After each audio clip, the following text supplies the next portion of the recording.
Здравейте, приятели! Аз съм Лора и много обичам да пътувам. Моята обиколка из слънчева Тоскана продължава. Днес съм в един от най-вълнуващите райони тук. Нарича се Кянти и тук се произвежда вино Кянти Класико. Вчера пристигнах в една ферма при вечер по залез слънце. Много е тихо, много е красиво, много е спокойно. Има лозови масиви, има горички с маслини, от които се прави хубав зехтин. Надявам се да го опитам. Днес ще обикалям из региона и ще се радвам на тосканското слънце, на хубавото вино и вкусната храна. Започвам обиколката от едно място наречено Кастелине ди Кянти, след това ще посетя Рада ди Кянти и Граве ди Кянти. После следобедна почивка и ще видим нататък какво ще се случи. Вижте колко е красиво и спокойно. Няма нищо наоколо. Чак в далечината малко селце.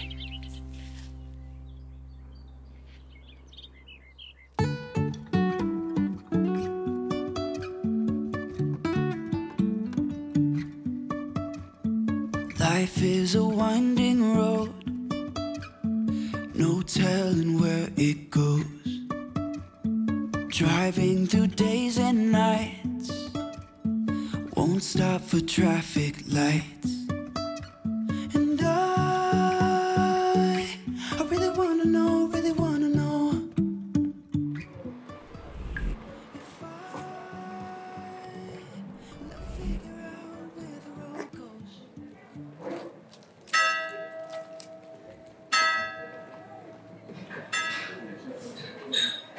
Buongiorno Mario!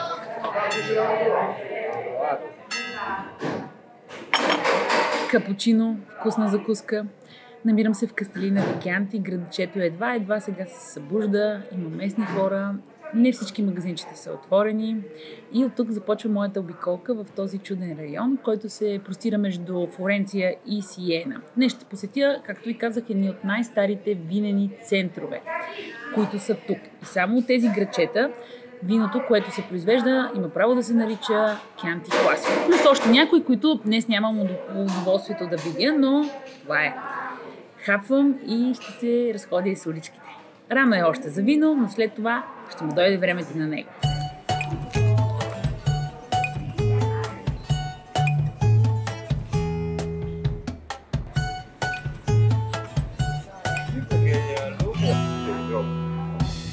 Много яка, нали? Обичам, където ходя, да си взимам такива кърпи. Особено ако видя качествени и хубави. Тази е лен и наистина ми е много красива.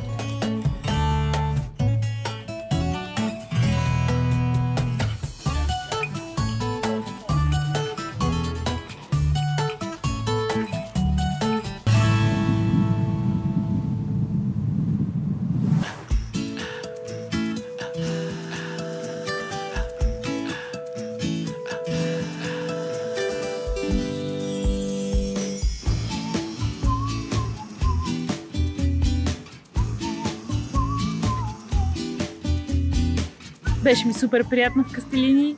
Време е за Рада ин Кянти.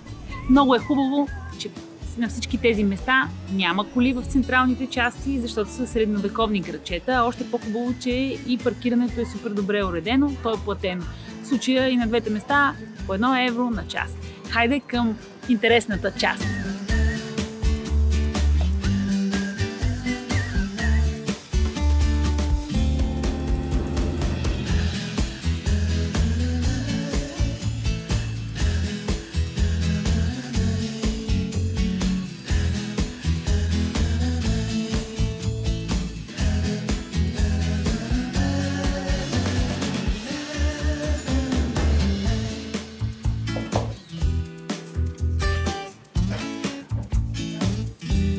Много ми харесват всички неща в това магазинче. Бих си взела такъв кипарис, но е доста голям.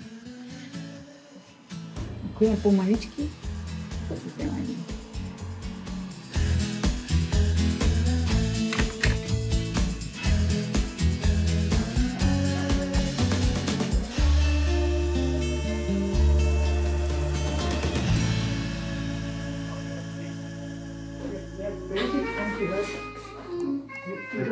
из целия регион. На много места може да направите винена дегустация. Не е нужно да ходите до някоя изба, може просто да влезете в някое симпатично местенце, като това, което аз намерих.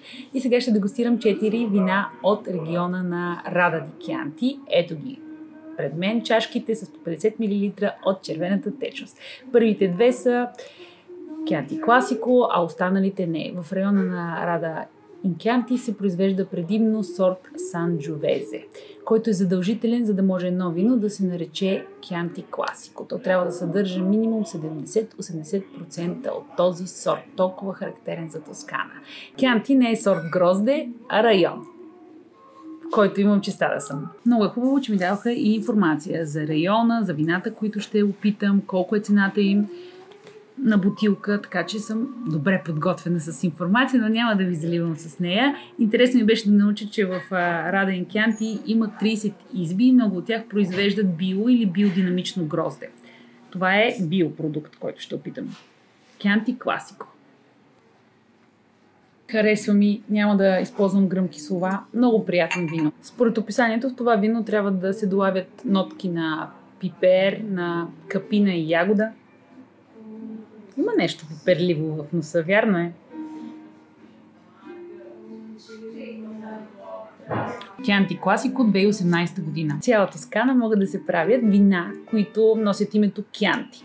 Но Кянти Класико са вина, които задължително трябва да са произведени в този район. Района на Кянти, между Сиена и Флоренция. И задължително те трябва да са направени от минимум 70-80% Санджовезе. Може и да е 100% Санджовезе. Май това е най-добрия вариант. Харесва ми това. Вино ми хареса повече второто. Петунта. Добро местенце е това.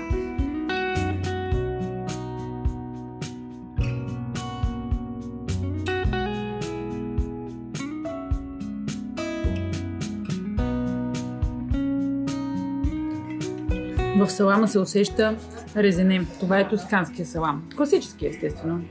Тук правят много колбаси и не съм попадала на лошото сега.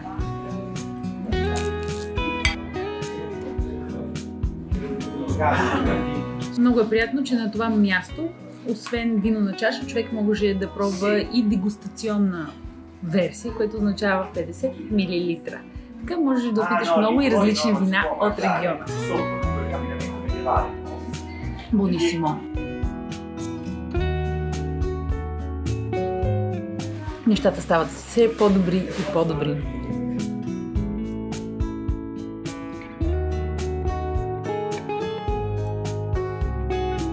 Дегустацията в Рада ин Кянти приключи. Сега ще продължа с емблематичен десерт за Тоскана, който също е свързан с гроздето по някакъв начин, но на друго място. Намирам се в Греве ин Кянти. Недалече от Рада ин Кянти, някъде 20 на километра може би, и ще хапам нещо много специфично за цяла Тоскана. Нарича се скиачата кон ува или скиачата, плосък хляб с грозде. Да, правилно с грозде. Това печиво може да опитате само края на лятото или есента, когато е гроздобера. Изглежда като фокача, която е поръсена с малките зрънца грозде. Те наистина са много малки, но ароматни и би трябвало да са с крехка ципа. За първи път виждам, че има и орехи, често е вкусено с розмарин, поръсено е с захар. Потеко към милигите, често казвам, ще го отчупя, вижте колко много грозде. И то дава сочност на тестото. За първ път ще опитам скиачата с орехи, нямам търпение. Гроздето има семчици, между другото. Много напомня на домашен сладкиш. Усеща се повече тестото, усеща се гроздето, което сладни и е ароматно. Но това не е десерт, не е шоколадов десерт и не е супер сладко. Идеално печиво за старт на деня. Придружавам с кафе и газирана вода. И се крия от джегата, защото тук по обяд в тези тоскански средновековни градчета напича зверски. И не е много добра идея човек да предвиди разходките си между 2 и 4, защото повечето неща не работят, имам предвид магазини, отворени са някои ресторанти, някои заведения, но Като цяло хората си почиват по това време на деня. Хем е хрупкаво, зранцата от гроздето също хрупкат, орехите в допълнение, мекото тесто, което е поело от соковете на гроздето, поръсли са обилно с зехтин, забравих да кажа. Това е печиво, което може да опитате само тук в Тоскана, никъде другаде в Италия не съм виждала да правят скиячата кон ува. Греве и Кянти, очарователно местенце. Вчера попаднах тук съвсем случайно, по залез и беше много приятно. Когато слънцето напича, нещата са по-различни и човек търси сянката. Сега отивам в един магазин за прошуто, взимам си нещо и след това казвам чао на красивото градче. Иначе тук има и музей за вино, но няма да го гледам този път. Следващ ще е. Хайде!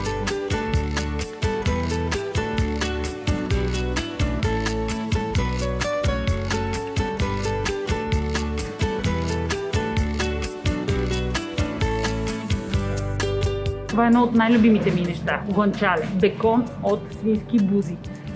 Паста карбонара се прави с гуанчале. Ето как изглежда и разрязано.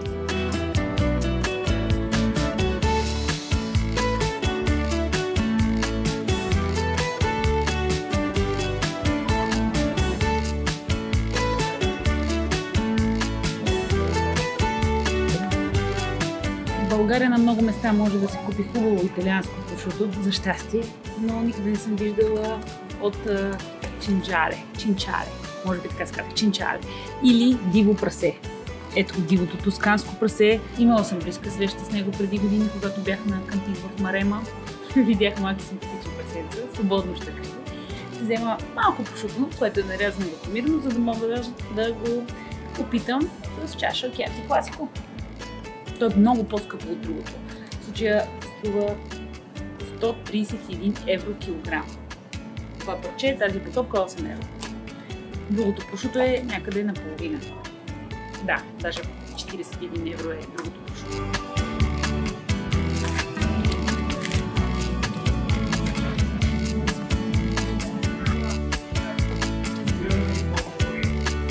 Винаги, когато пътувам, си взимам кулинарни книги. Много италиански книги имам. Интересни рецепти, но тази поредица ми е особено любима. Имам за няколко региона. Всъщност, всеки регион в Италия е представен с подобни книги и са написани и на английски, и на италиански. Спомен, така ли? Да. Не. Да, точно така. Тук са скрити най-автентичните рецепти и има много красиви фотографии. Тези равиоли са салвия, вижте купола. Дуомото в Флоренция. Преди няколко дни бях там. Взимам я. Лора е лора, когато е на път, но и когато пазарува вкусна храна и кулинарни книги. Също. Life is a winding road, no telling where it goes. Driving through days and nights, won't stop for traffic lights. And I really wanna know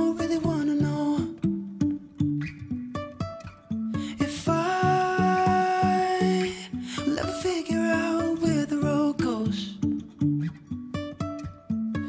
Even if I'm falling down, I will keep on searching for my highs.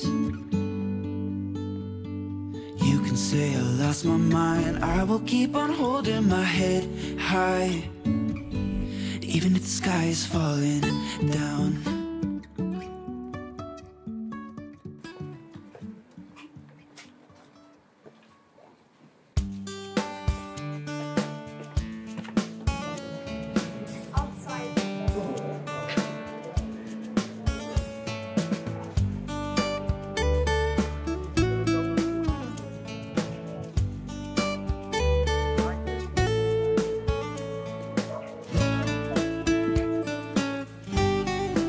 Сан Джиминяно.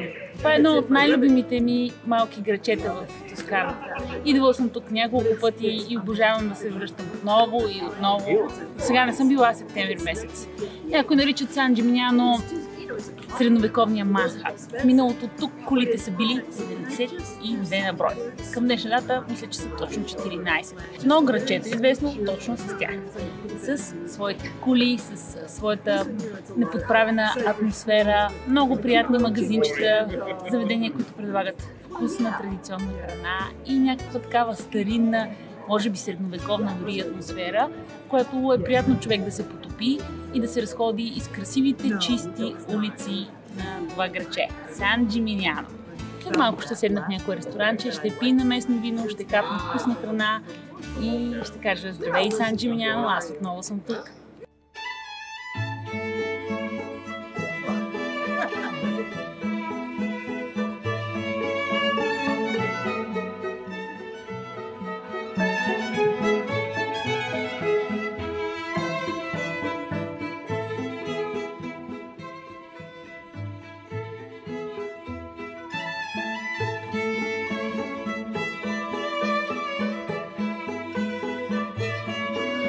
Площад Цистерна.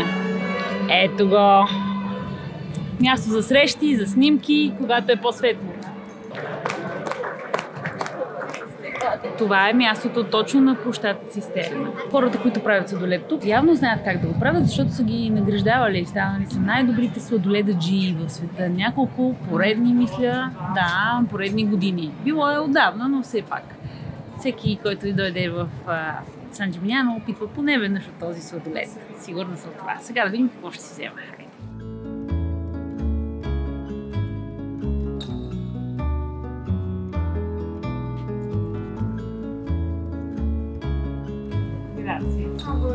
Тъмно е, но сладоледа все още е много вкусен. Радвам се, че не са го развалили.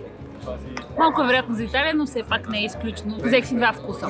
Първия сорбе с много приятна, гладка, кремообразна консистенция. Направен с бяло вино Верначе. Верначе е сорт вино, който се отглежда тук и от него се прави бяло вино, което не съм опитвала до сега, затова реших да пробвам сорбето, защото го има само единствено тук. Всъщност масивите са около Сан Джиминяно. А втория вкус, който си взех и за жалост няма да видите, и вече пробвах, е с шафран. В Тоскана се отглежда шафран. Има шафран и кедрови ядки в него. Кремообразен сметанов вкусен сладолед.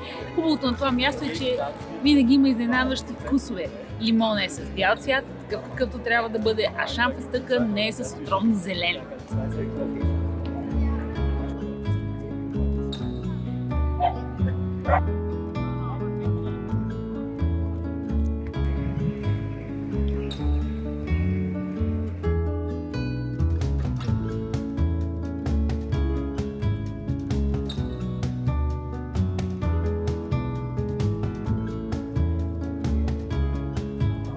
Не е лесно, приятели, при вечер в Сан Джиминяно да намериш място за хапване, особено ако не си направил предварително резервация, какъвто беше моя случай, но все пак се уредих.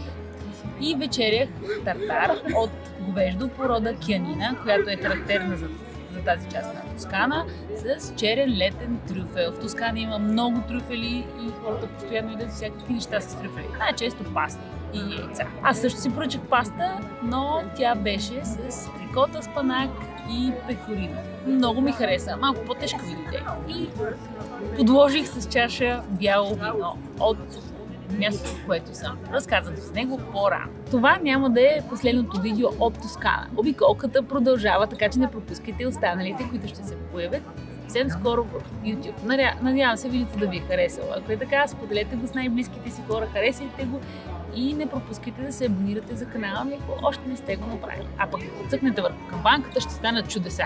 Няма да изпускате нито едно ново мое видео. Това е, казвам чао на Сан Джиминяно. Много ми харесва това градче и пак ще се върна тук. Надявам се скоро.